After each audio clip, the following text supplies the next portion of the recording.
Question number 3 काय दिलंय solve. आता याच्यामध्ये तुम्हाला 2-3 रूल्स लक्षात ठेवायचे, मी तर समजून सांगते बघा। मायनस मायनस असले ना तर काय करायचं, प्लस करायचं आणि उत्तराला मायनसचं साइन द्यायचं। पहिला रूल आहे। नंतर मायनस प्लस असेल तर नेहमी काय करायचं, मायनस करायचं। आणि तिसरं तर तुम्हाला माहिती प्लस प्लस असला तर आपण नेहमी काय करतो, प्लसच करतो। ह्या 3 रूलवर आपल्याला हे सगळे गणित सोडवायचे आणि तसे सोपे आहे, पण हे पाठ करत लक्षात ठेवायचं। मायनस मायनस आलं की काय करायचं, ऍडिशन करायची आणि उत्तराला मायनसचं साइन द्यायचं।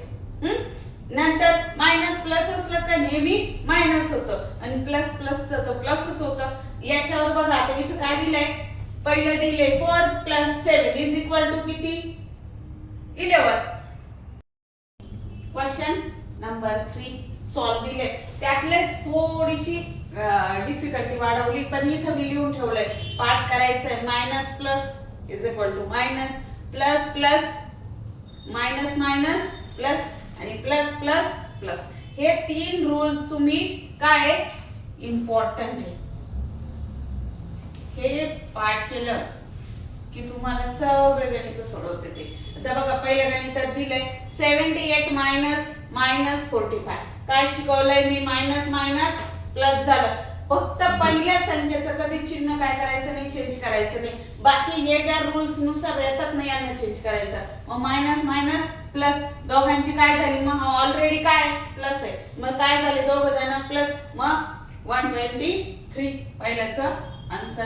दुसरा बघा -19 मायनस आणि -20, -19 -27। आता इथं तिघं मायनस मायनस आले, मग मी काय सांगितलं की पहिल्या याला चेंज करायचं नाही, याला ऍज इट इज ठेवायचं आणि हे दोघं मायनस मायनस प्लस। मग आता इथं आल्यानंतर पुन्हा 2 चिन्ह आहे, -19 -27। मग काय लिहिलंय इथं बघा, मायनस प्लस काय करायचं, मायनस। मग या 27 आणि तिथं काही लक्ष नाही द्यायचं की आता 19 मधनं 27 मायनस तर होतच नाही, मोठ्या संख्येतनं लहान संख्या। मग मोठी कोण आहे, 27। मग 27 मधनं कोण मायनस करायचा, 19।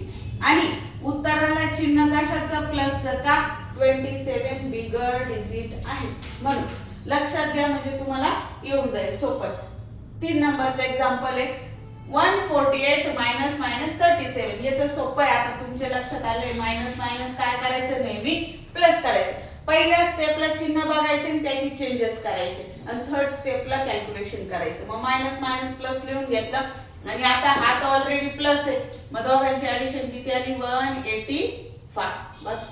नंतर 4 नंबरचं आहे -120 - 200। आता मायनस मायनस काय करायचं, आपल्याला प्लस करायचंय, पण उत्तराला चिन्ह प्लस द्यायचं नाही, ते काय द्यायचं, मायनस। मग किती आलं तुमचं दोघांची ऍडिशन, -320।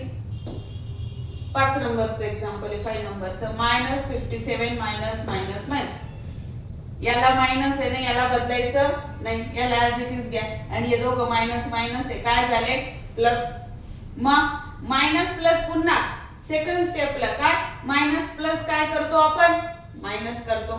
मग करा मायनस, मोठ्या संख्येतनं लहान संख्या, 57 मधनं 48 गेले तर किती येईल तुमचं, मायनस। आणि उत्तराला चिन्ह मायनसचं द्यायचं, मायनस नाही।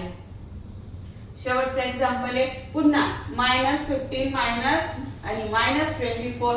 हा मायनस ऍज इट इज घ्यायचा, याला बदलायचं नाही आणि हे प्लस मायनस मायनस काय केले, प्लस केले। आता अपोजिट साइन आलं, अपोजिट साइन आल्यावर काय करतो आपण, सबट्रॅक्शन करतो। मग सबट्रॅक्शन करताना 24 मधनं -15 गेले तर मोठी संख्या कोण आहे, 24 आहे, म्हणून +9। समजलं।